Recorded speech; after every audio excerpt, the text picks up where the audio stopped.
Hi, I'm Buck, your personal tour guide to the Federal Reserve. I'm here to introduce you to one of the most complex but effective institutions in the United States. But don't worry, I'll explain it all in plain English. Just beside me is a road map of where we're going. Together, we'll walk through the Federal Reserve System, literally. And along the way, I'll show you just what goes on around here and why it's important. By the end of this tour, you too will be able to explain the Federal Reserve in plain English. There is no other agency of government which can overrule actions that we take. There is no other agency of government which can overrule actions that we take.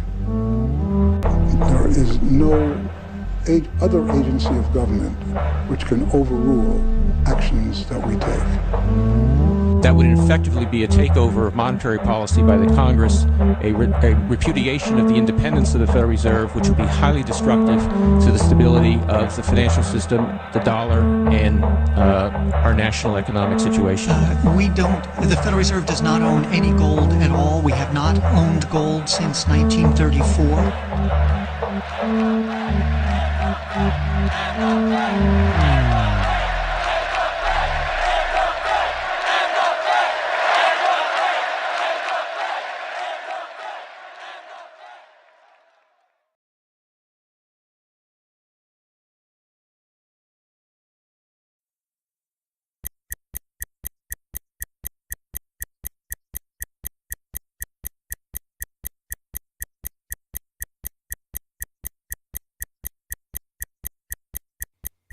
All our lives, we've been told that economics is boring. It's dull. It's not worth the time it takes to understand it. And all our lives, we've been lied to.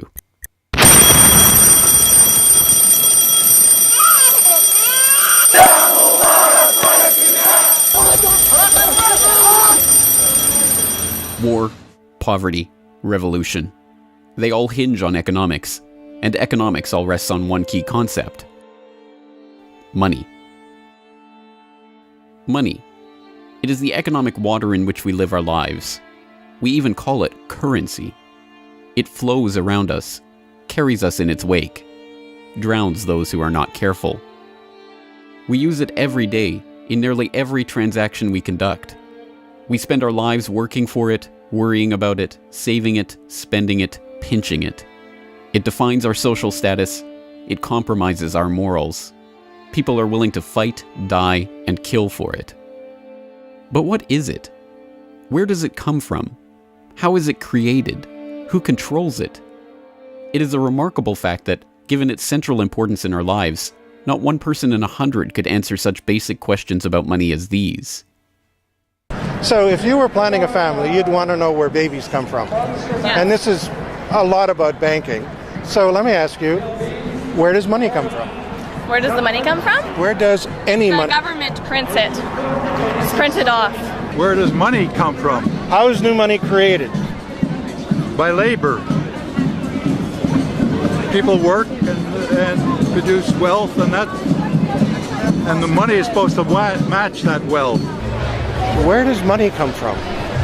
Well, I have a pretty different outlook on money. It actually comes from like trees, right? But why is this?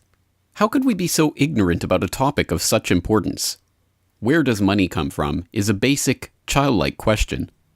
So why is our only response the childlike answer meant as a joke? It grows on trees. Such a profound state of ignorance could not come about naturally. From the time we are children, we are curious about the world and eager to learn about the way it works. And what could lead to a better understanding of the way the world works than a knowledge of money, its creation and destruction? Yet discussion of this topic is fastidiously avoided in our school years and ignored in our daily life. Our monetary ignorance is artificial, a smokescreen that has been erected on purpose and perpetrated with the help of complicated systems and insufferable economic jargon. But it doesn't take an economist to understand the importance of money. Deep down, we all know that the wars, the poverty, the violence we see around us hinges on this question of money. It seems like a 1,000-piece jigsaw puzzle just waiting to be solved. And it is. The puzzle pieces, taken together, create an image of the Federal Reserve, America's central bank and the heart of the country's banking system. Despite its central importance to the economy, relatively few have heard of it, and fewer still know what it is, despite the bank's attempts at self-description. Our economy runs on a complex system of exchange of goods and services, in which money plays a key part. Coin, currencies, savings, and checking accounts, the overall supply of money is managed by the Federal Reserve. Money is the medium through which economic exchanges take place, and money as a standard of value helps us to set prices for goods and services. The job of managing money, monetary policy, is to preserve the purchasing power of the dollar while ensuring that a sufficient amount of money is available to promote economic growth. The Federal Reserve also promotes the safety and soundness of the institutions where we do our banking. It ensures that the mechanisms by which we make payments, whether by cash, check, or electronic means, operate smoothly and efficiently. And in its fiscal role, acts as the banker for the United States government. Now, these duties comprise the major responsibilities of our central bank. But in order to really understand the Federal Reserve, we must first understand its origins and context. We must deconstruct the puzzle.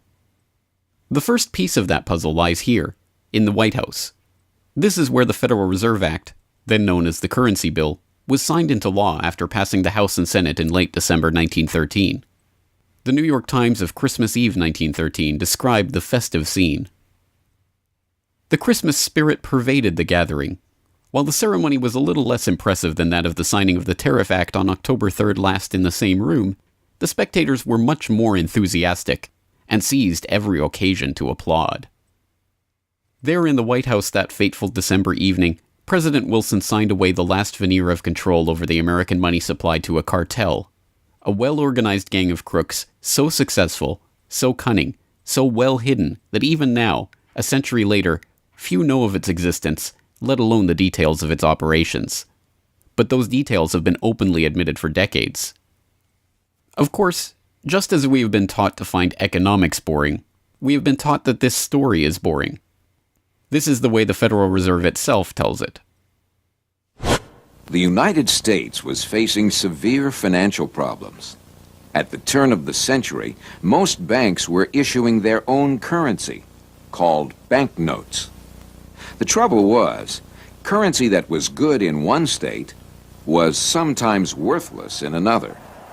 People began to lose confidence in their money, since it was only as sound as the bank that issued it. Fearful that their bank might go out of business, they rushed to exchange their banknotes for gold or silver.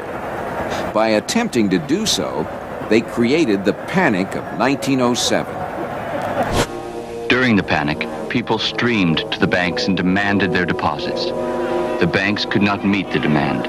They simply did not have enough gold and silver coin available. Many banks went under. People lost millions of dollars. Businesses suffered, unemployment rose, and the stability of our economic system was again threatened. Well, this couldn't go on.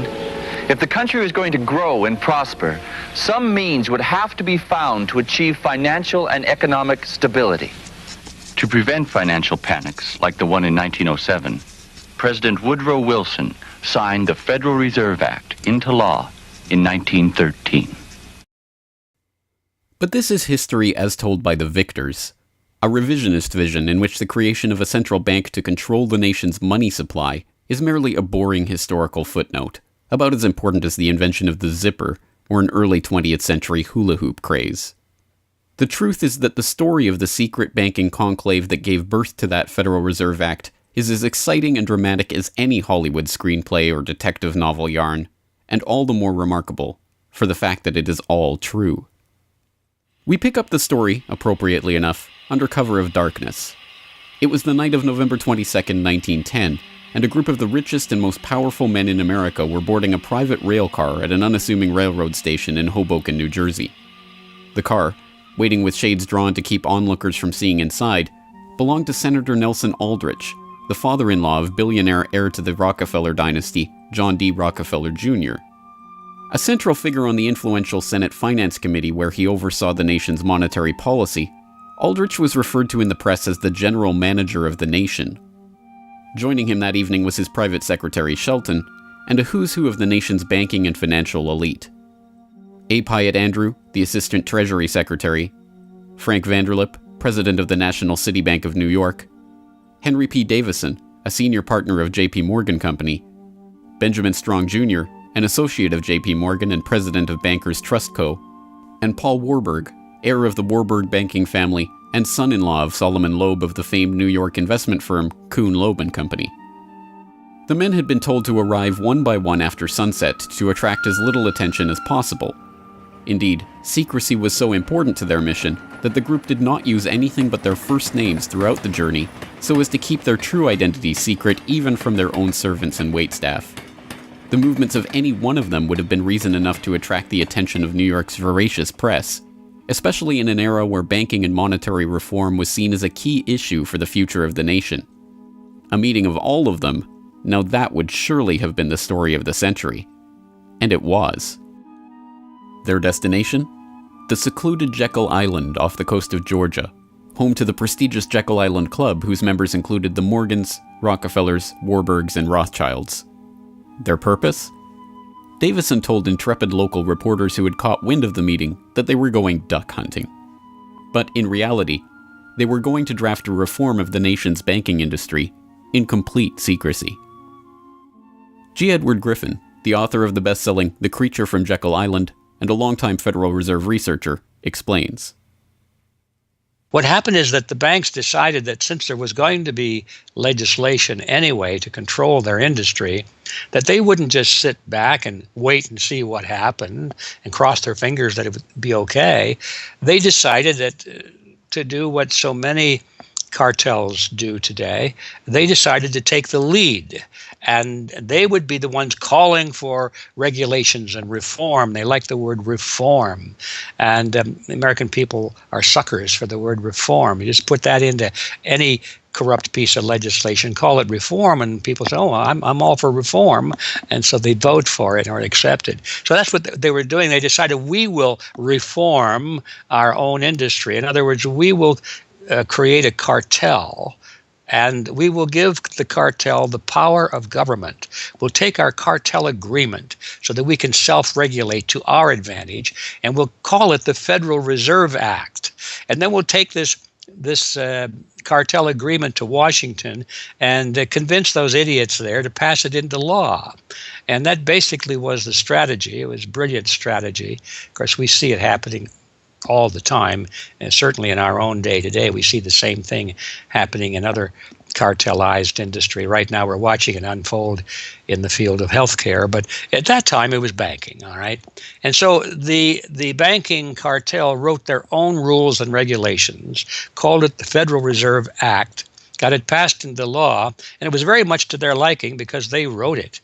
And in essence, what they had created is a set of rules which made it possible for themselves to regulate their industry, but they went even beyond that. In fact, it's clear to me when I was reading their letters and their conversations at the time and the debates that they never dreamed that Congress would go along and also give them the right to issue the nation's money supply. I mean, not only were they now going to regulate their own industry, which is what they started out as wanting to do, but they got this incredible gift that they didn't dream would be given to them, although they were negotiating for it. And that was Congress gave them the authority to issue the nation's money. And Congress gave away the sovereign right to issue the nation's money to the private banks. And so all of this was in the Federal Reserve Act, and the American people were joyous because they were told and they were convinced that this was finally a means of controlling this big creature from Jekyll Island. Amazingly enough, they were successful, not just in conspiring to write the legislation that would eventually become the Federal Reserve Act, but in keeping that conspiracy a secret from the public for decades. It was first reported on in 1916 by Bertie Charles Forbes, the financial writer who would later go on to found Forbes magazine. But it was never fully admitted until a quarter century later, when Frank Vanderlip wrote a casual admission of the meeting in the February 9, 1935 edition of the Saturday Evening Post. I was as secretive, indeed as furtive, as any conspirator. I do not feel it is any exaggeration to speak of our secret expedition to Jekyll Island as the occasion of the actual conception of what eventually became the Federal Reserve System. Over the course of their 9 days of deliberation at the Jekyll Island Club, they devised a plan so overarching, so ambitious, that even they could scarcely imagine that it would ever be passed by Congress. As Vanderlip put it, discovery of our plan, we knew, simply must not happen, or else all our time and effort would be wasted. If it were to be exposed publicly that our particular group had got together and written a banking bill, that bill would have no chance whatever of passage by Congress. So what precisely did this conclave of conspirators devise at their Jekyll Island meeting? A plan for a central banking system to be owned by the banks themselves, a system which would organize the nation's banks into a private cartel that would have sole control over the money supply itself. At the end of their 9-day meeting, the bankers and financiers went back to their respective offices content in what they had accomplished. The details of the plan changed between its 1910 drafting and the eventual passage of the Federal Reserve Act, but the essential ideas were there. But ultimately, this scene on Jekyll Island, too, is just one piece of a larger puzzle. And like any other puzzle piece, it has to be seen in its wider context for the bigger picture to become visible. To understand the other pieces of the puzzle and their importance in the creation of the Federal Reserve, we have to travel backward in time. The story begins in late 17th century Europe. The 9 Years' War is raging across the continent as Louis XIV of France finds himself pitted against much of the rest of the continent over his territorial and dynastic claims. King William III of England, devastated by a stunning naval defeat, commits his court to rebuilding the English navy. There's only one problem: money. The government's coffers have been exhausted by the waging of the war, and William's credit is drying up. A Scottish banker, William Patterson, has a banker's solution.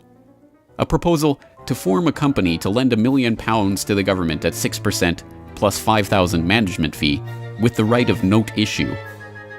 By 1694, the idea has been slightly revised, a £1.2 million loan at 8% plus £4,000 for management expenses.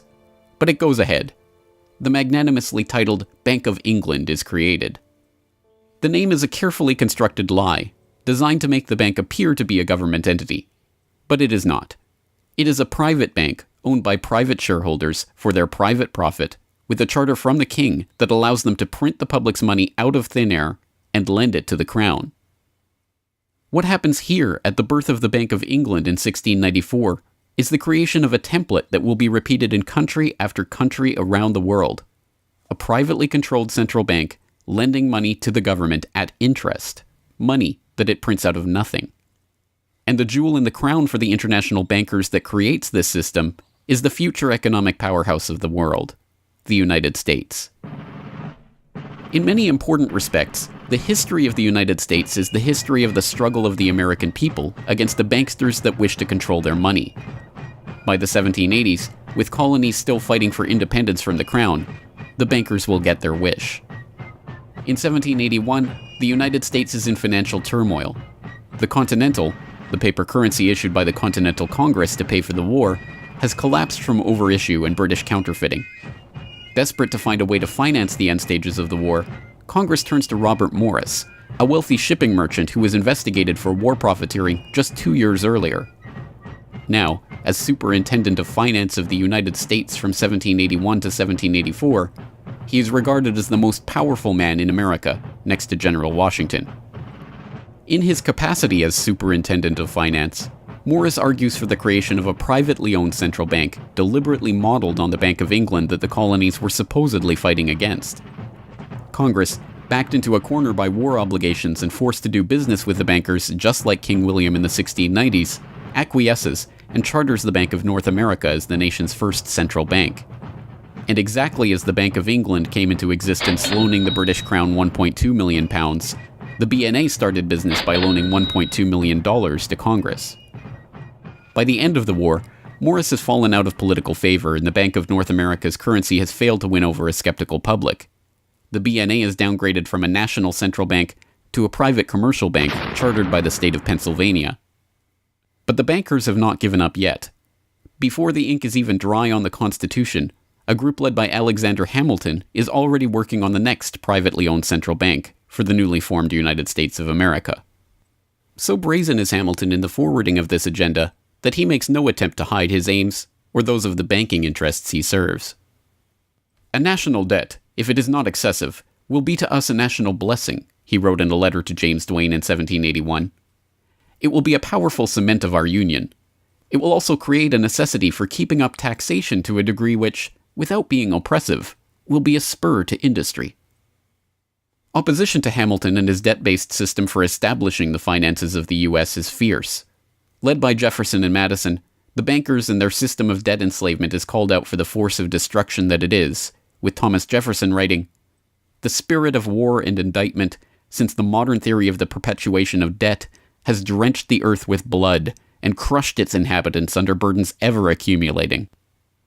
Still, Hamilton proves victorious. The first Bank of the United States is chartered in 1791 and follows the pattern of the Bank of England and the Bank of North America almost exactly. A privately owned central bank with the authority to loan money that it creates out of nothing to the government. In fact, it is the very same people behind the new bank as were behind the old Bank of North America. It was Alexander Hamilton, Robert Morris's former aide, who first proposed Morris for the position of financial superintendent, and the director of the old Bank of North America, Thomas Willing, is brought in to serve as the first director of the first Bank of the United States. Meet the new banking bosses, same as the old banking bosses. In the first 5 years of the bank's existence, the U.S. government borrows $8.2 million from the bank, and prices rise 72%.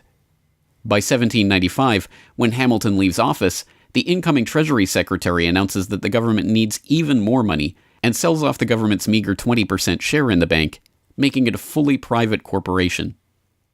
Once again, the U.S. economy is plundered while the private banking cartel laughs all the way to the bank that they created. By the time the bank's charter comes due for renewal in 1811, the tide has changed for the money interests behind the bank. Hamilton is dead, shot to death in a duel with Aaron Burr. The bank-supporting Federalist Party is out of power. The public are wary of foreign ownership of the central bank, and what's more, don't see the point of a central bank in time of peace. Accordingly, the charter renewal is voted down in the Senate, and the bank is closed in 1811. Less than a year later, the U.S. is once again at war with England. After 2 years of bitter struggle, the public debt of the U.S. has nearly tripled from $45.2 million to $119.2 million. With trade at a standstill, prices soaring, inflation rising, and debt mounting, President Madison signs the charter for the creation of another central bank, the Second Bank of the United States, in 1816. Just like the two central banks before it, it is majority privately owned and is granted the power to loan money that it creates out of thin air to the government. The 20-year bank charter is due to expire in 1836, but still in his first term, President Andrew Jackson has already vowed to let it die prior to renewal. Believing that Jackson won't risk his chance for re-election in 1832 on the issue, the bankers forward a bill to renew the bank's charter in July of that year, 4 years ahead of schedule. Remarkably, Jackson vetoes the renewal charter and stakes his re-election on the people's support of his move. In his veto message, Jackson writes in no uncertain terms about his opposition to the bank. Whatever interest or influence, whether public or private, has given birth to this act, it cannot be found either in the wishes or necessities of the executive department, by which present action is deemed premature, and the powers conferred upon its agent not only unnecessary, but dangerous to the government and country. It is to be regretted that the rich and powerful too often bend the acts of government to their selfish purposes. If we cannot at once, in justice to interests vested under improvident legislation, make our government what it ought to be, we can at least take a stand against all new grants of monopolies and exclusive privileges, against any prostitution of our government to the advancement of the few at the expense of the many, and in favor of compromise and gradual reform in our code of laws and system of political economy. The people side with Jackson, and he's re-elected on the back of his slogan, "Jackson and no bank." The president makes good on his pledge. In 1833, he announces that the government will stop using the bank and will pay off its debt. The bankers retaliate in 1834 by staging a financial crisis and attempting to pin the blame on Jackson, but it's no use. On January 8, 1835, President Jackson succeeds in paying off the debt, and for the first and only time in its history, the United States is free from the debt chain of the bankers. In 1836, the Second Bank of the United States charter expires, and the bank loses its status as America's central bank. It is 77 years before the bankers can regain the jewel in their crown, but it is not for lack of trying. Immediately upon the death of the bank, the banking oligarchs in England react by contracting trade, removing capital from the US, demanding payment in hard currency for all exports, and tightening credit. This results in a financial crisis known as the Panic of 1837, and once again Jackson's campaign to kill the bank is blamed for the crisis. Throughout the late 19th century, the United States is rocked by banking panics brought about by wild banking speculation and sharp contractions in credit. By the dawn of the 20th century, the bulk of the money in the American economy has been centralized in the hands of a small clique of industrial magnates, each with a near monopoly on a sector of the economy. There are the Astors in real estate, the Carnegies and the Schwabs in steel, the Harrimans, Stanfords, and Vanderbilts in railroads, the Millens and the Rockefellers in oil. As all of these families start to consolidate their fortunes, they gravitate naturally to the banking sector. And in this capacity, they form a network of financial interests and institutions that centered largely around one man, banking scion and increasingly America's informal central banker in the absence of a central bank, John Pierpont Morgan. John Pierpont Morgan, or Pierpont as he prefers to be called, is born in Hartford, Connecticut in 1837 to Junius Spencer Morgan, a successful banker and financier. Morgan rides his father's coattails into the banking business, and by 1871 is partnered in his own firm, the firm that was eventually to become J.P. Morgan and Company. It is Morgan who finances Cornelius Vanderbilt's New York Central Railroad. It is Morgan that finances the launch of nearly every major corporation of the period, from AT&T to General Electric to General Motors to DuPont. It is Morgan who buys out Carnegie and creates the United States Steel Corporation, America's first billion-dollar company. It is Morgan who brokers a deal with President Grover Cleveland to save the nation's gold reserves by selling $62 million worth of gold to the Treasury in return for government bonds. And it is Morgan who, in 1907, sets in motion the crisis that leads to the creation of the Federal Reserve. That year, Morgan begins spreading rumors about the precarious finances of the Knickerbocker Trust Company, a Morgan competitor and one of the largest financial institutions in the United States at the time. The resulting crisis, dubbed the Panic of 1907, shakes the U.S. financial system to its core. Morgan puts himself forward as a hero, boldly offering to help underwrite some of the faltering banks and brokerage houses to keep them from going under. After a bout of hand-wringing over the nation's finances, a congressional committee is assembled to investigate the Money Trust, the bankers and financiers who brought the nation so close to financial ruin and that wield such power over the nation's finances. The public follows the issue closely, and in the end a handful of bankers are identified as key players in the Money Trust's operations, including Paul Warburg, Benjamin Strong Jr., and J.P. Morgan. Andrew Gavin Marshall, editor of the People's Book Project, explains.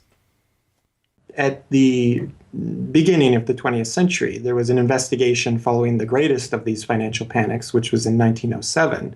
And this investigation was on what was called the Money Trust, which found that three banking interests, J.P. Morgan, National City Bank, and the Citibank of New York, I believe it was, basically controlled the entire financial system. So three banks. And the public hatred towards these institutions was unprecedented. There was an overwhelming consensus in the country for establishing a central bank, but there were many different interests in pushing this, and everyone had sort of their own specific purpose behind advocating for a central bank. So to represent the most people, you had farmer interests, populists, progressives, who were advocating a central bank because they couldn't take the recurring panics, but they wanted government control of a central bank. They wanted it to be exclusively under the public control because they despised and feared the New York banks as wielding too much influence. So for them, a central bank would be a way to curb the power of these private financial interests. On the other hand, those same financial interests were advocating for a central bank to serve as a source of stability for their control of the system, also to act as a lender of last resort to them, and so that they would never have to face collapse, but also in order to exert more control through a central bank. The private New York banking community wanted a central bank under the exclusive control of them. There's a shocker. So you had all these various different interests which converged. Of course, the most influential happened to be the New York financial houses, which were more aligned with European financial houses than they were with any other element in American society. The main individual behind the founding of the Federal Reserve was Paul Warburg, who was a partner with Kuhn, Loeb and Company, European banking house. His brothers were prominent bankers in Germany at that time, and he had, of course, close connections with every major financial and really big industrial firm in the United States, and most of those existing in Europe. And he was discussing all these ideas with his fellow compatriots in advocating for a central bank. In 1910, Warburg got the support of a senator named Senator Aldrich, whose family later married into the Rockefeller family. Again, I'm sure just a coincidence, but Aldrich invited Warburg and a number of other bankers to a private, secret meeting on Jekyll Island, just off the coast of Georgia, where they met in 1910 to discuss the construction of a central bank in the United States, but one which, of course, would be owned and serve the interests of the private bankers. Aldrich then, in 1911, presented this as the Aldrich Plan or the Aldrich Bill in the U.S. Congress, and it was actually voted out. The public, suspicious of Senator Aldrich's banking connections, ultimately reject the Jekyll Island Cabal's Aldrich Plan. The cabal does not give up, however. They simply revise and rename their plan, giving it a new public face, that of Senator Robert Owen and Representative Carter Glass. In the end, the money trust that was behind the Panic of 1907 uses the public's own outrage against them to complete their consolidation of control over the banking system. The newly retitled Federal Reserve Act is signed into law on December 23, 1913, and the Fed begins operations the next year.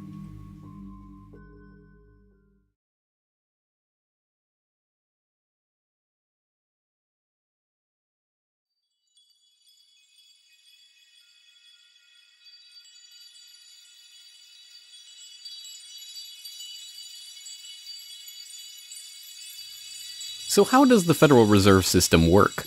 What does it do? Who owns and controls it? These are the basic questions that would get to the heart of the fundamental question, what is money? And that is why the answer to these questions have been shrouded in impenetrable economic jargon. Even the Federal Reserve's own educational propaganda, which has an unusual tendency towards cutesy animation and talking down to its audience, has a difficult time summarizing the Fed's mission and responsibilities. According to the Fed, to achieve these goals, the Fed, then and now, combines centralized national authority through the Board of Governors, remember that on the map, with a healthy dose of regional independence through the reserve banks. A third entity, the Federal Open Market Committee, brings together the expertise of the first two in setting the nation's monetary policy. Precisely what imaginary gaggle of schoolchildren is this economic gibberish aimed at? The simple truth, hidden behind the sleight of hand of economic jargon and magisterial titles, is that a banking cartel has monopolized the most important item in our entire economy: money itself. We are taught to think of money as the pieces of paper printed in government printing presses or coins minted by government mints. While this is partially true, in this day and age, the actual notes and coins circulating in the economy represent only a tiny fraction of the money in existence. Over 90% of the money supply is in fact created by private banks as loans that are payable back to the banks at interest.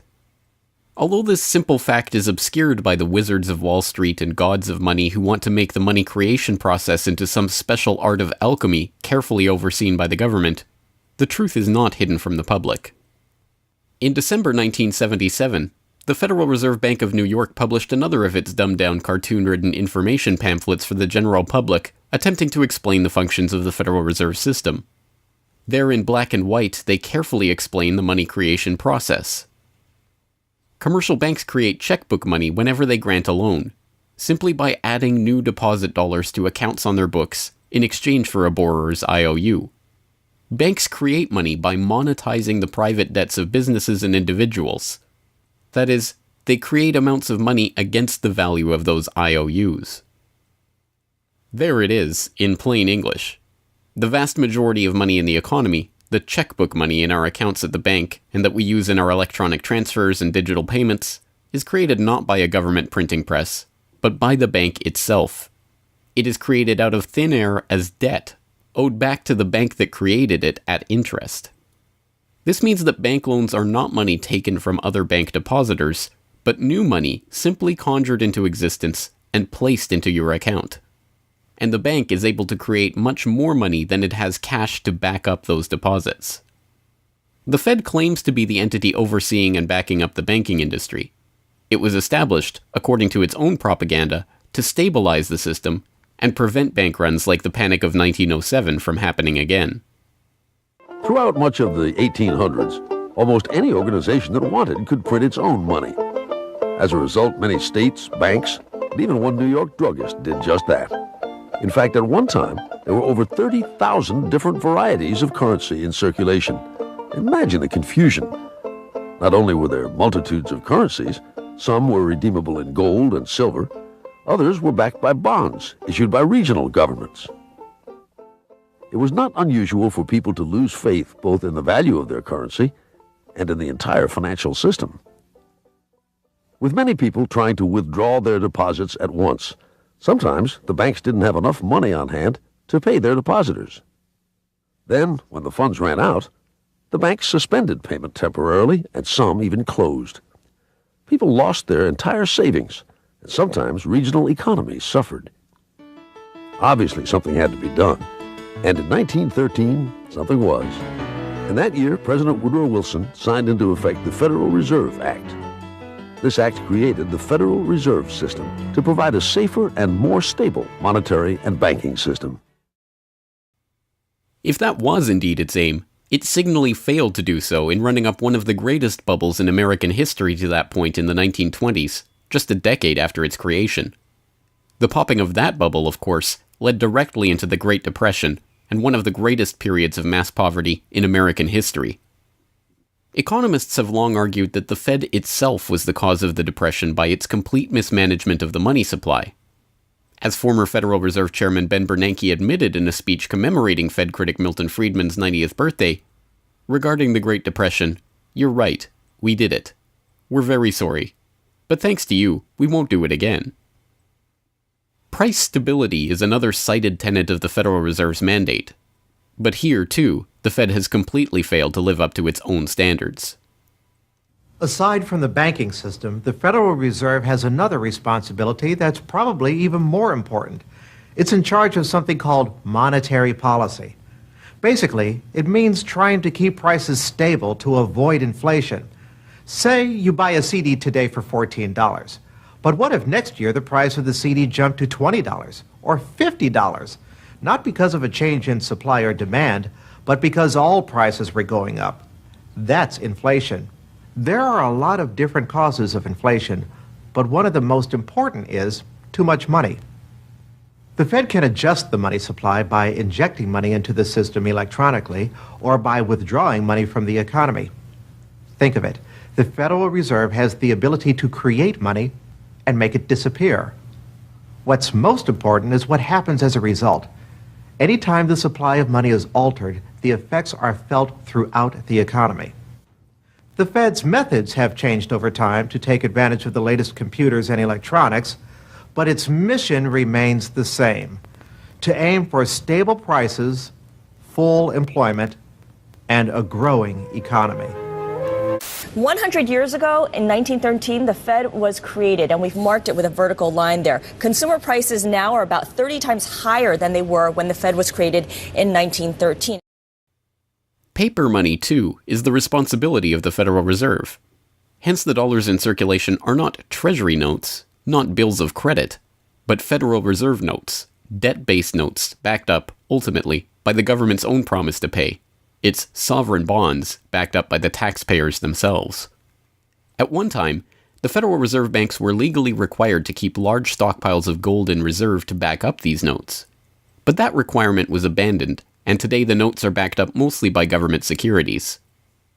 The Fed no longer keeps any actual gold on its books, but gold certificates issued by the Treasury and valued not at the spot price of $1,300 per troy ounce, but an arbitrarily fixed statutory price of $42 2/9 per ounce. But I do have one question. During the crisis or any time that you're aware of, has the Federal Reserve or Treasury participated in any gold swaps arrangements? We don't. The Federal Reserve does not own any gold at all. We have not owned gold since 1934. So we have not engaged in any gold swaps. But it appears on your balance sheet that you hold gold. What appears on our balance sheet is gold certificates. When we turned before 1934, the Federal Reserve did own gold. We turned that over by law to the Treasury and received in return for that gold certificates. If the Treasury entered into, because under the Exchange Stabilization Fund, I would assume they probably have the legal authority to do it. They wouldn't be able to do it then because you have the securities for essentially all the gold? No, we have no interest in the gold that is owned by the Treasury. We have simply an accounting document that is called gold certificates that represents the value at a statutory rate and still that we gave to the Treasury in 1930. And still measured at $42 an ounce, which makes no sense whatsoever. Clearly, there is a discrepancy between what we are led to believe is motivating the Fed and what it actually does. To understand what the Fed is actually intended to do, it's first important to understand that the Federal Reserve is not a bank per se, but a system. This system codifies, institutionalizes, oversees, and undergirds a form of banking called fractional reserve banking, in which banks are allowed to lend out more money than they actually have in their vaults. The whole process starts, the process of decay and corruption starts with something called fractional reserve banking. That's the technical name for it. And what that really means is that as the banking institution developed over several centuries, starting, of course, in Europe, it developed the practice of legalizing a certain dishonest accounting procedure. In other words, in the very, very beginning, if you want to go all the way back, people would bring their gold or silver to the banks for safekeeping. And they'd say, give us a paper receipt. And we don't want to guard our silver and our gold because, people could come in the middle of the night and they could kill us or tie us up and threaten us, and they'll get our gold and silver, so we can't really guard it. We'll take it to the bank and have them guard it, and we just want a paper receipt so that we can take the receipt back and get our gold anytime we want. And so in the beginning, money was receipt money. They could then, instead of changing or exchanging the gold coins, they could exchange the receipts, and people would accept the receipts just as well as the gold, knowing they could get the gold.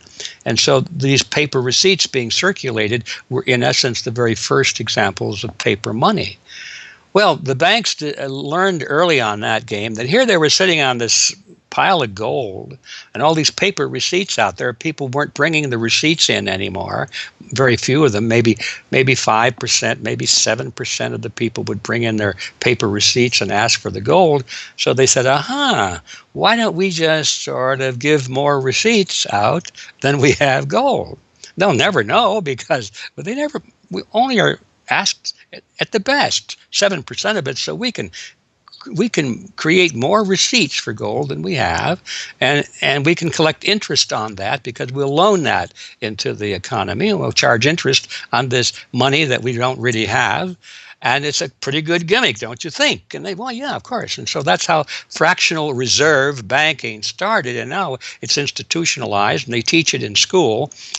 No one ever questions the integrity of it or the ethics of it. They say, well, that's the way banking works. And isn't it wonderful that we now have this flexible currency and we have prosperity and all of this sort of thing? So it all starts with this concept of fractional reserve banking. The trouble is with that is it works most of the time, but every once in a while, there are a few ripples that come along that are a little bit bigger than the other ripples, and maybe one of them is a wave, and more than 7% will come in and ask for their gold.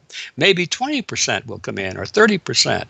And well, now the banks are embarrassed because the fraud is exposed. They say, well, we don't have your gold. What do you mean you don't have my gold? I gave it to you and put it on deposit, and you said you'd safeguard it. Well, we don't have it. We loaned it out. So then the word gets out, and everybody and their uncle comes and lines up for their gold. And of course, they don't have it, and the banks are closed. They have bank holidays, and the banks are embarrassed. They go out of business. People lose their savings, and you have these terrible banking crashes that were ricocheting all around the world prior to this time. And that's what caused the concern. One of the things that caused the concern of the American people, they didn't want that anymore. They wanted to put a stop to that. And that was the whole purpose, supposedly, of the Federal Reserve System, is to put a stop to that. But since the people who designed the plan to put a stop to it were the very ones who were doing it in the first place, you can not be surprised that their solution was not a very good one insofar as the American people were concerned. Their solution was to expand it. Not to control it, but to expand it. See, prior to that time, this little game of fractional reserve banking was localized at the state level. Each state was doing its own little fractional reserve banking system. Each state, in essence, had its own Federal Reserve. Central banks were authorized by state law to do this sort of thing, and that was causing all this problem. And so the Federal Reserve came along and said, well, no, we're not going to do this at the state level anymore because look at all the problem it's causing. We're going to consolidate it all together, and we're going to do it at the national level. The key to this system, of course, is who controls this incredible power to regulate the economy by setting reserve requirements and targeting interest rates. The answer to this question, too, has been deliberately obscured. The Federal Reserve System is a deliberately confusing mishmash of public and private interests, reserve banks, boards and committees, centralized in Washington and spread out across the United States. So you have the Federal Reserve Board in Washington, appointed by the president. That's the only part of this system that is directly dependent upon the government for input. That's the federal part, that the government, the president specifically, gets to choose a few select governors.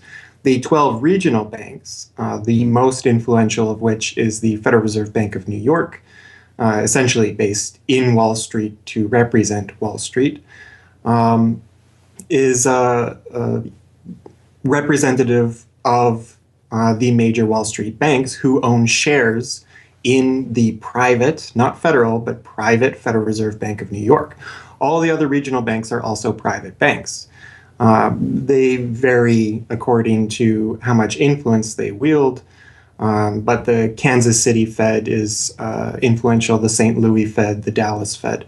But the New York Fed is really the center of this system. And precisely because it represents the Wall Street banks who appoint the leadership of the New York Fed. So the New York Fed has a lot of public power, but no public accountability. It has no oversight.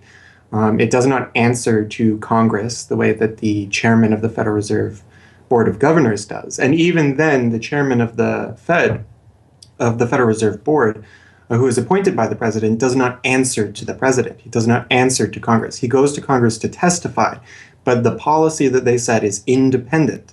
So they have no input from the government. The government can't tell them what to do, legally speaking. And of course, they don't. Do you think it would cause problems for the Fed or for the economy if that legislation was to pass? My concern about the legislation is that if the GAO is auditing not only the operational aspects of our programs and the details of the programs, but is making judgments about our policy decisions that would effectively be a takeover of monetary policy by the Congress, a repudiation of the independence of the Federal Reserve, which would be highly destructive to the stability of the financial system, the dollar, and our national economic situation. The Federal Open Market Committee is responsible for setting interest rates. Now, this committee, which is enormously powerful, has as its membership the governor and vice chair of the Federal Reserve Board. But the Federal Open Market Committee, most of the membership is the presidents of the regional Federal Reserve banks representing private interests. So they have significant input into setting the interest rates. Interest rates are not set by a public body, they're set by private financial and corporate interests. And that's whose interests they serve, of course. The reason that the Federal Reserve goes to such great lengths to make its organizational structure as confusing as possible is to cover up the massive conflicts of interest that are at the heart of the system. The fact is that the Federal Reserve System is comprised of a board of governors, 12 regional banks, and an open market committee. The privately owned member banks of each Federal Reserve Bank vote on the majority of the Reserve Bank's directors, and the directors vote on members to serve on the Federal Open Market Committee, which determines monetary policy. What's more, Wall Street is given a prime seat at the table, with tradition holding that the president of the powerful New York Federal Reserve Bank be given the vice chairmanship of the FOMC and be made a permanent committee member. In effect, the private banks are the key determinants in the composition of the FOMC, which regulates the entire economy. According to the Fed, its monetary policy decisions do not have to be approved by the president or anyone else in the executive or legislative branches of government. It does not receive funding appropriated by the Congress, and the terms of the members of the Board of Governors span multiple presidential and congressional terms. Or, in the words of Alan Greenspan, what is the proper relationship, what should be the proper relationship between a chairman of the Fed and a president of the United States? Well, first of all, the Federal Reserve is an independent agency, and that means basically that there is no other agency of government which can overrule actions that we take. The Fed goes on in its self-mythologization to state that it is not a private, profit-making institution. This characterization is dishonest at best, and an outright lie at worst. The regional banks are themselves private corporations, as noted in a 1928 Supreme Court ruling. Instrumentalities like the national banks or the Federal Reserve Banks, in which there are private interests, are not departments of the government. They are private corporations in which the government has an interest. This point is even admitted by the Federal Reserve's own senior counsel. Our regulations do specify overall terms for the lending, but the day-to-day operation of the banking activities are conducted by the Federal Reserve banks. They are banks, and indeed they do lend, and they do interact they're their with own depositors. agency then, essentially, They are not in that agencies. regard. Yes, they're not agencies, Your Honor. They're persons under FOIA. Each Federal Reserve Bank, the stock is owned by the member banks in the district, 100% privately held. They have private boards of directors. Majority of those boards are appointed by the independent banks, private banks in the district. They're not agencies. These private corporations issue shares that are held by the member banks that make up the system, making the banks the ultimate owners of the Federal Reserve Banks. Although the Fed's profits are returned to the Treasury each year, the member bank shares of the Fed do earn them a 6% dividend. According to the Fed, the fixed nature of these returns means that they are not being held for profit. Despite the dishonest nature of this description, however, it is important to understand that the bankers who own the Federal Reserve indeed do not make their money from the Fed directly. Instead, the benefits are much less obvious and much more insidious.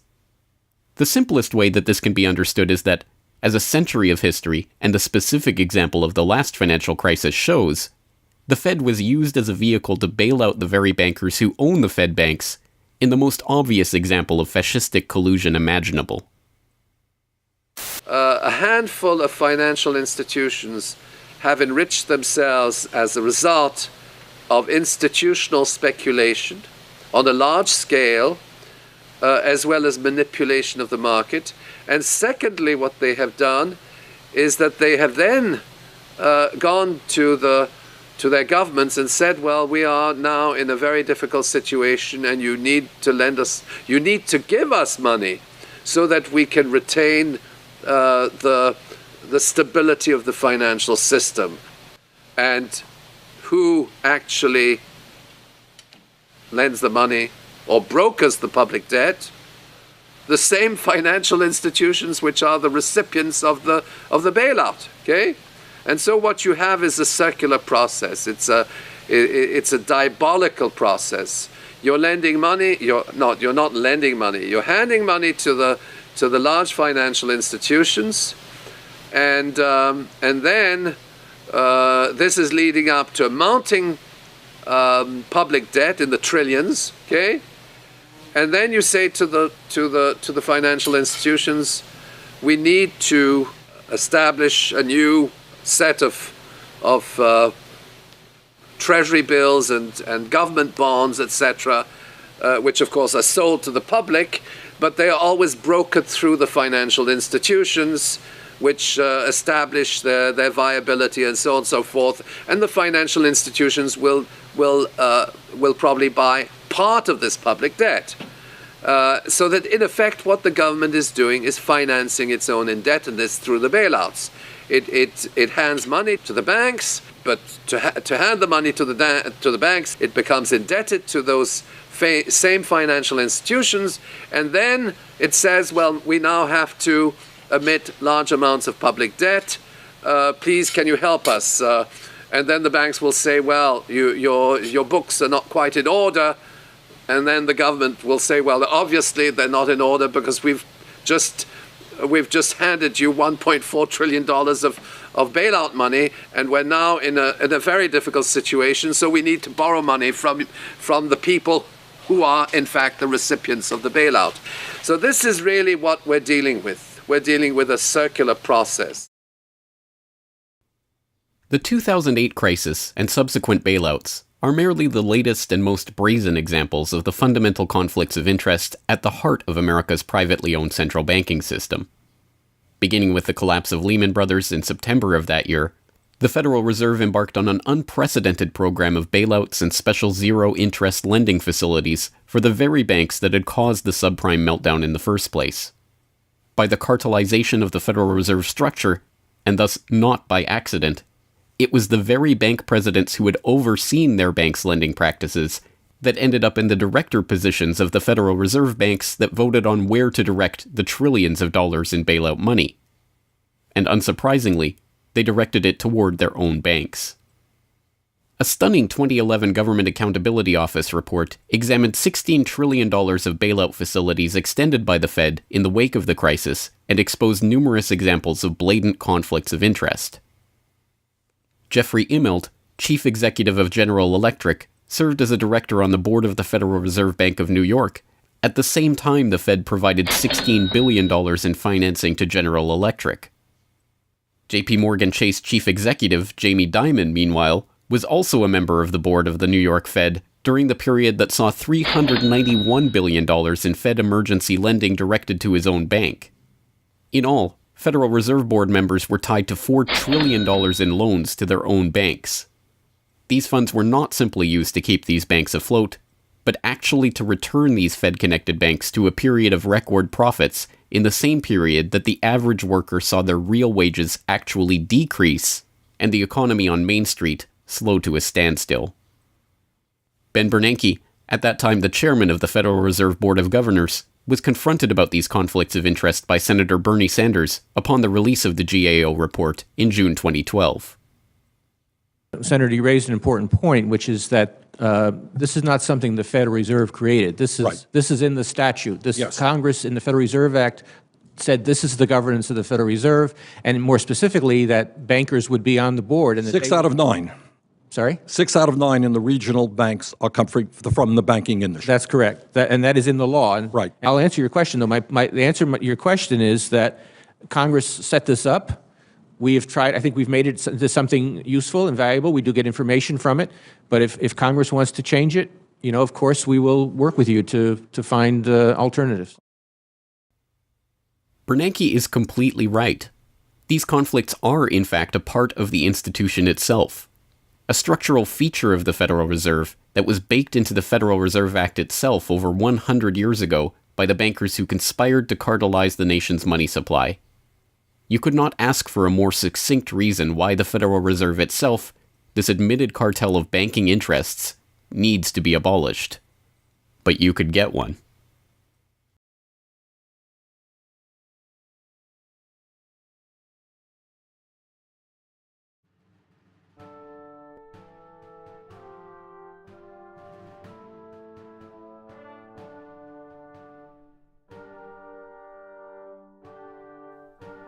We now know that for centuries, the people of the United States have been at war with the international banking oligarchs. That war was lost, seemingly for good, in 1913, with the creation of the Federal Reserve.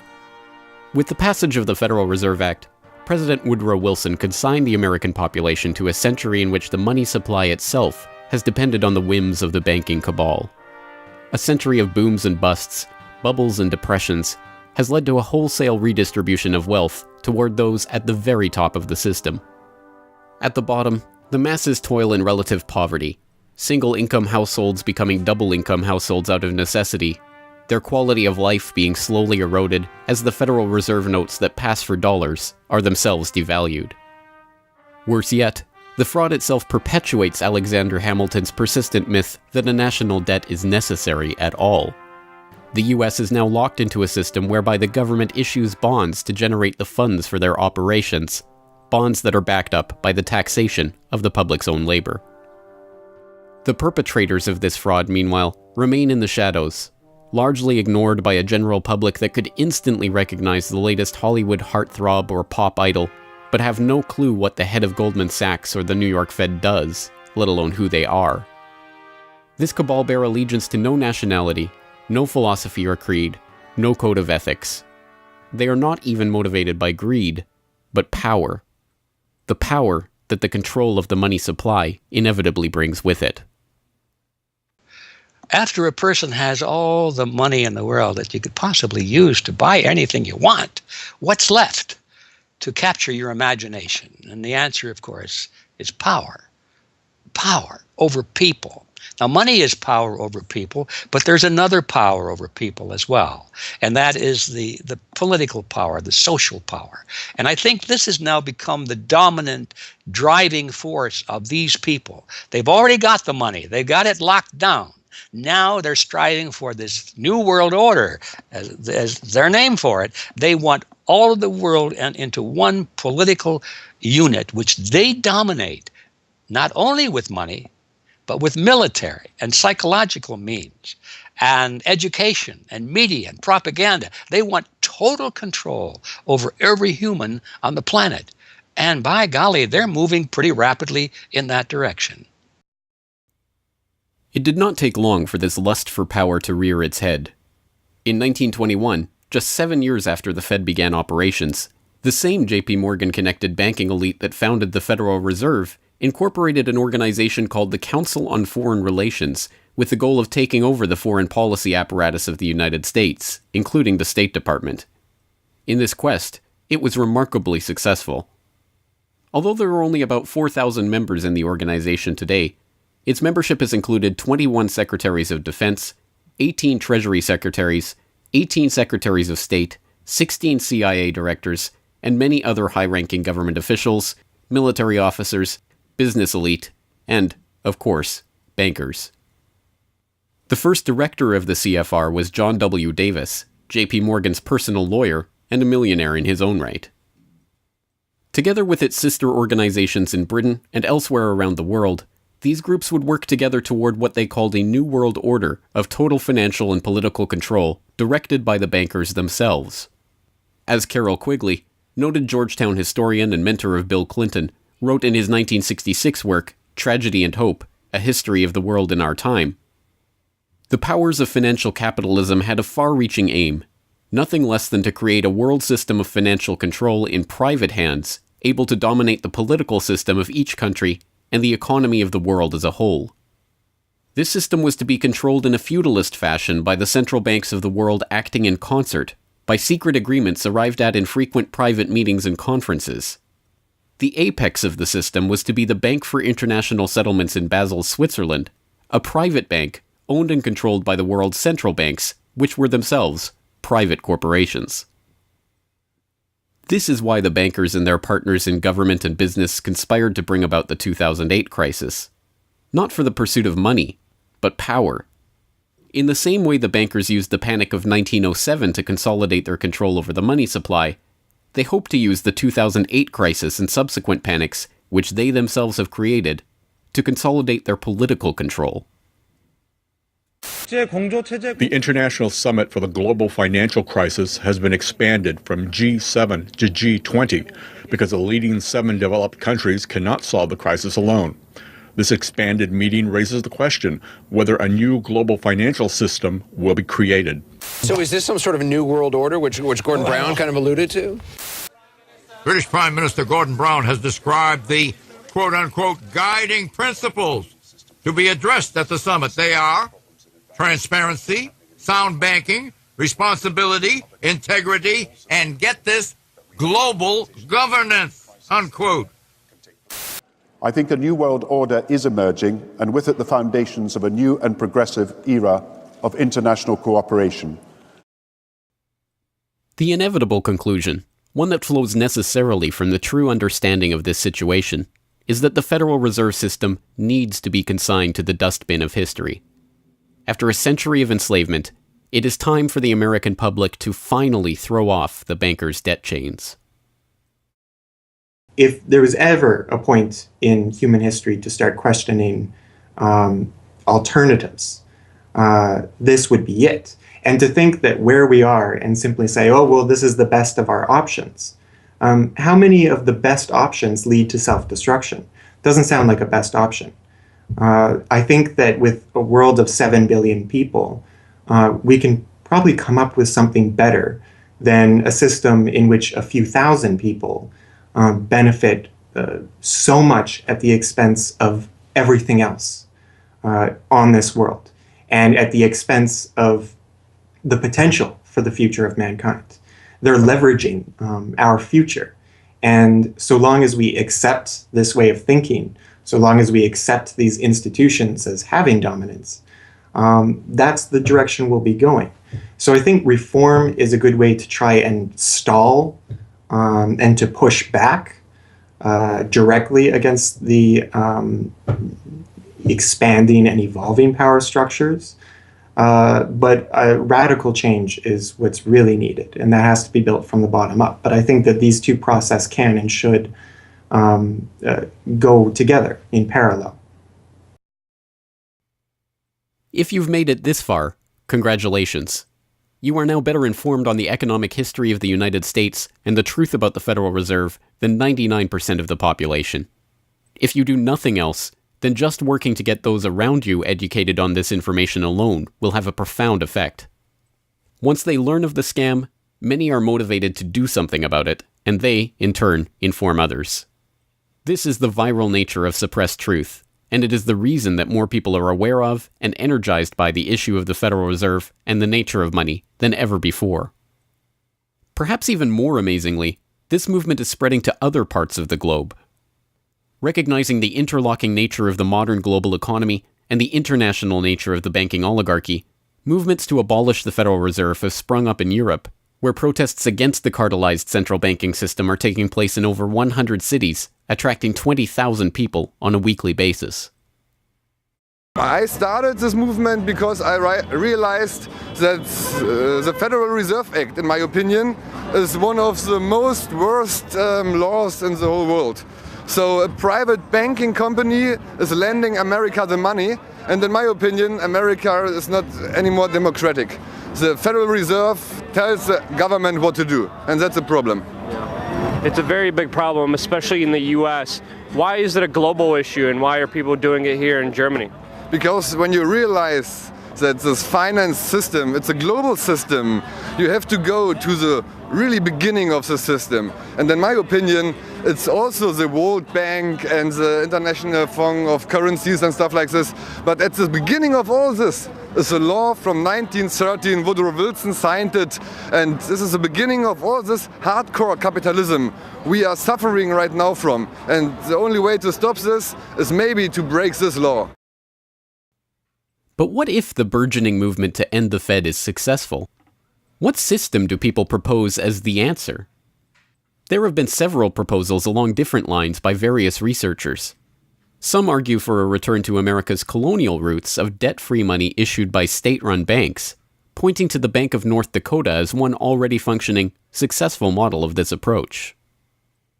We've had two banking systems ever since the 1860s, with the state bank system and the federal bank system. And the federal bank system are the big Wall Street banks, particularly. They dominate the federal system. So they're taking over right now. I mean, in California, we don't even have any local banks where I am. They're now, we had two, and I had accounts in both of them, and they're now, one of them is Chase Bank, and the other is U.S. Bank. So they're both big Wall Street banks now. They've been taken over. So if you can keep, it's the local banks that have an interest in serving the local business. The big banks have no interest in making loans to local business. It's too risky. Why should they bother? They've got this virtually free money they can get from the Fed and from each other, and it's much more lucrative to them either to speculate in commodities or other things abroad, or what works very well for them is to buy long-term government bonds at 3%, because these have no capital requirement. The capital requirement for government bonds are zero. So they can buy all of those that they want. Whereas if they buy, let's say, mortgages, or if they make loans for mortgages, or they make loans to businesses, then they have to worry about their capital requirement. And as soon as they've used up all their capital, in other words, $8 of capital will get you $100 of loans, then they can't make any more loans. They have to wait for 30 years till those loans get paid off. So what they do, if they do buy mortgages, is sell them off to investors. And so that was the whole mortgage-backed securities scam that we've seen. They had no motivation to make sure that these borrowers were actually sound borrowers. They just wanted to make a sale, so they sold the stuff to the unwary investors who might be somebody in Iceland or Sweden or pension funds. Yeah, so that didn't work out so well. So a state bank with the partnering with the local banks can provide the capital, can help them with capital. In North Dakota, the state bank guarantees the loans of the local banks, allowing them to make much bigger loans than they could otherwise. And the state bank provides liquidity to the small banks. That's why the small banks, the local banks, aren't making loans to small business right now, because they don't know that they can get money from the other banks as needed. The way banking works is they make the loan first. I mean, if you have credit lines to many different businesses, and if they all hit up their credit lines at once, you're going to run out of money. So you don't dare do that unless you know that you can get short-term loans from the other banks. And what's happening right now, even though there's $1.6 trillion in excess reserves sitting on the books of the big banks, they're not available to the little banks. And the reason is because the Fed is paying 0.25% interest on those reserves. So the banks have no incentive to lend them to the little banks. Why let go of them when you can make just as much keeping them, and then you still have your reserves, and you can use them as collateral to buy bonds or something that'll make you more money. So the whole system is messed up. And in North Dakota, the Bank of North Dakota provides the liquidity for these local banks. Others advocate a decentralized system of alternative and competing currencies that greatly reduce or even eliminate altogether the need for a central bank. Well, 22 years ago in Ithaca, New York, I noticed that a lot of people, friends particularly, had skills and time that were not being employed or respected by the prevailing economy. And while we had much desire to create things and trade them with each other, and many services we could provide to each other. We didn't have the money. So, since I have a background in graphic design, journalism, and arrogance, I went to my computer and designed paper money for Ithaca, New York. Designed pretty colorful money, with pictures of children, waterfalls, and trolley cars, and denominated in hours of labor. 1 hour note, half hour, quarter, eighth hour note, 2 hour note, and then began to issue to each of the pioneer traders who had agreed to be listed in the directory a specific starter amount. And the game began. An hour has been worth an hour of basic labor, or $10 US, which at that time, 20 years ago, was double the minimum wage. People who usually expect more than $10 per hour of their service can charge multiple hours per hour, but the denomination puts between us as residents of our community that reminder that we are fellow citizens, not merely winners or losers scrambling for dollars. And it introduces us to each other on the basis of these skills and services that we have, that we are more proud to provide for each other than often is the case with a conventional job, just the stuff we have to do to get the money to pay the bills. So through that trading process, that more intimate scale process within the community, we're more easily able to become friends and lovers and political allies.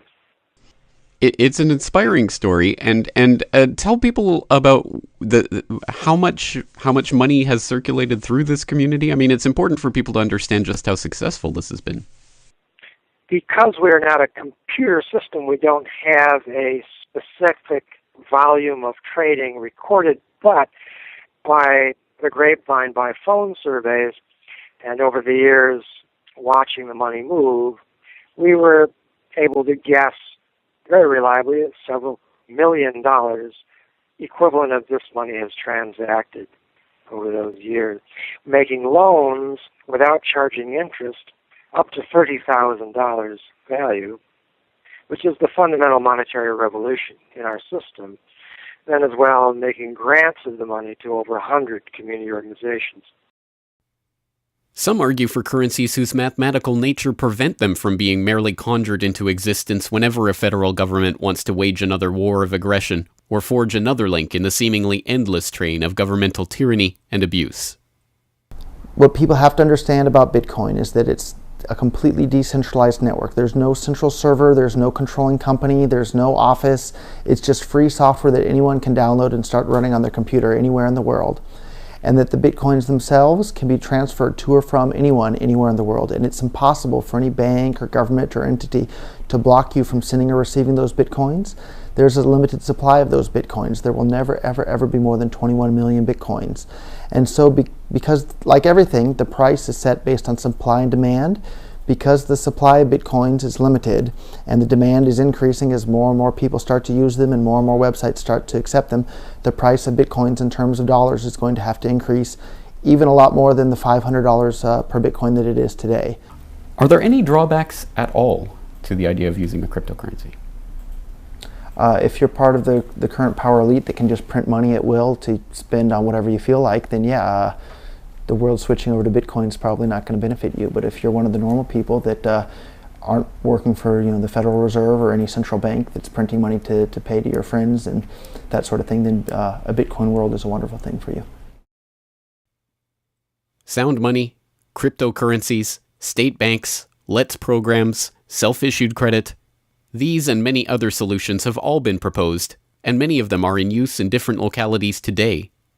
Information on all of these ideas and how they are being applied in various parts of the world are widely available online. The point is that the question of what money is and how it should be created is perhaps the single greatest question facing humanity as a whole, and yet it is one that has been almost completely eliminated from the national conversation. Until recently. End the Fed! End the Fed!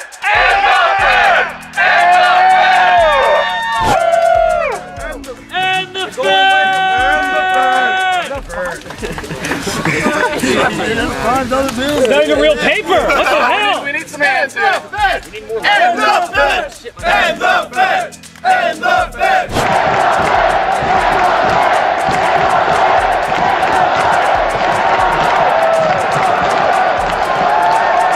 I haven't even gotten to that part yet. Will you do it again when I get to that part?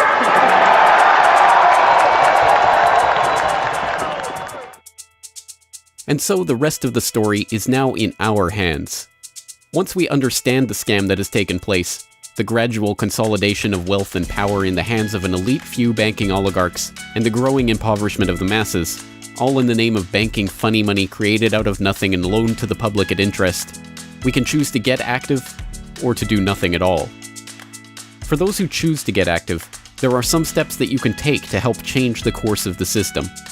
First, follow the links and resources from the transcript of this documentary at corbettreport.com/Federal Reserve to familiarize yourself with the history, the connections, and the functions of the Federal Reserve System. If you can't explain this material to yourself, then you will never be able to teach it to others. Secondly, begin reaching out to others to bring them up to speed on the issue.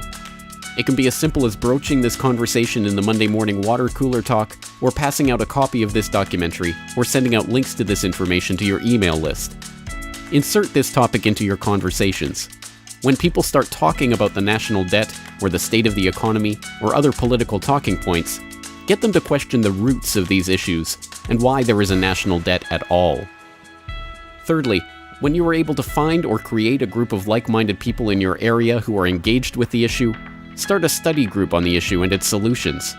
The study group can help source alternative or complementary currencies in the local area, or, if none exist already, the group can form the basis for a community of local businesses and customers who are willing to start experimenting with ways to wean themselves off of the Federal Reserve notes. Fourthly, use the resources at corbettreport.com, including the Federal Reserve information flyer, or hold DVD screenings, to attract interest in your group and draw others into studying the true nature of the monetary system. The work of building up an alternative to the current system can seem daunting, even at times overwhelming. But it is important to keep in mind that the Federal Reserve System that seems so monolithic today has only been around for 1 century. Central banks have been defeated in America before, and they can be defeated again. The question of how we decide to change this system is not rhetorical. It will either be answered by an informed, engaged, active population working together to create viable alternatives and to dismantle the current system, or it will be answered by the same banking oligarchy that has been controlling the money supply, and indeed the lifeblood of the country, for generations. Now, 1 century after the creation of the Federal Reserve System, we have a choice to make. Whether the next century, like the one before it, will be a century of enslavement, or, transformed by the actions and choices that we make in the light of this knowledge, a century of empowerment.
Hello, this is James Corbett of CorbettReport.com, the writer, producer, director, narrator, and just about everything else you can imagine with regards to the documentary that you just finished watching, Century of Enslavement, The History of the Federal Reserve.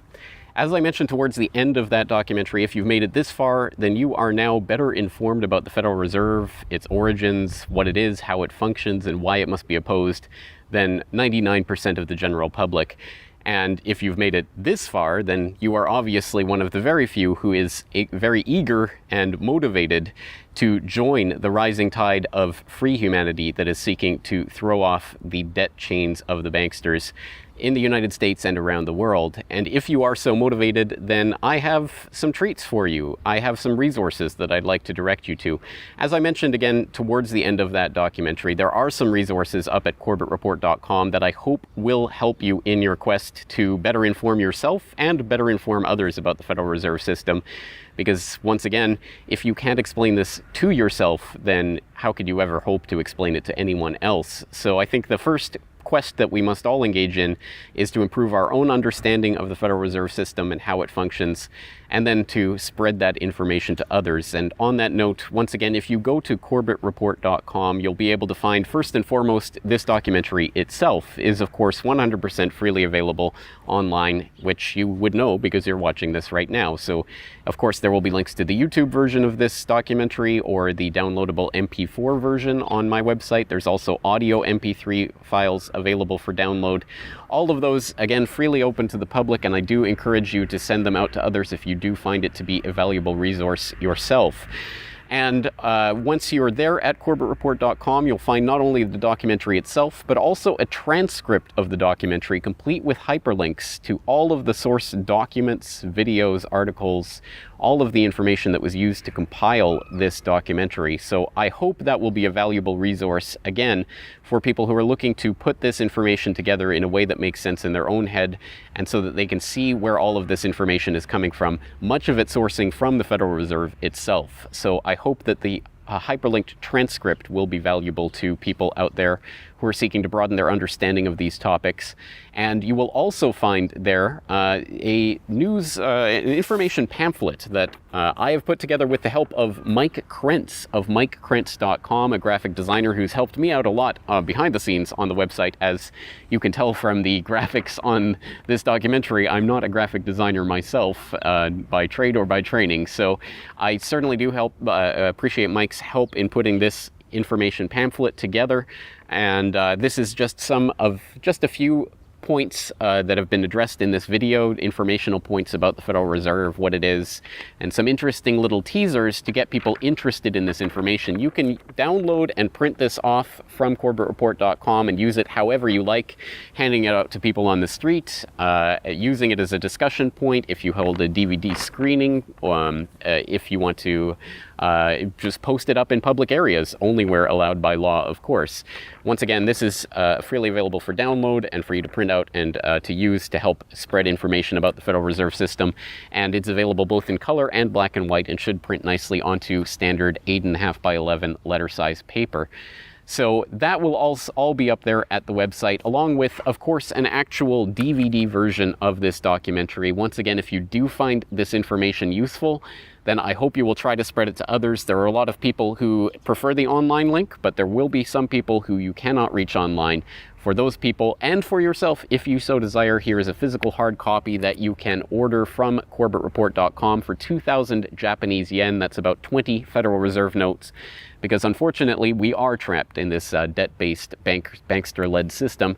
So we do all require these pieces of paper in order to put a roof over our head and food on the table, myself included. So your support is obviously greatly appreciated. And for that 2,000 Japanese yen, about 20 Federal Reserve notes, you'll receive this documentary.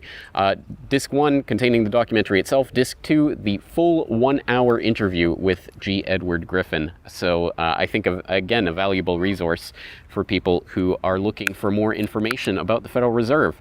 So that's available at corbettreport.com, along with all of this that we've talked about here, the information pamphlet, the hyperlink transcript, all of the various formats this is available in.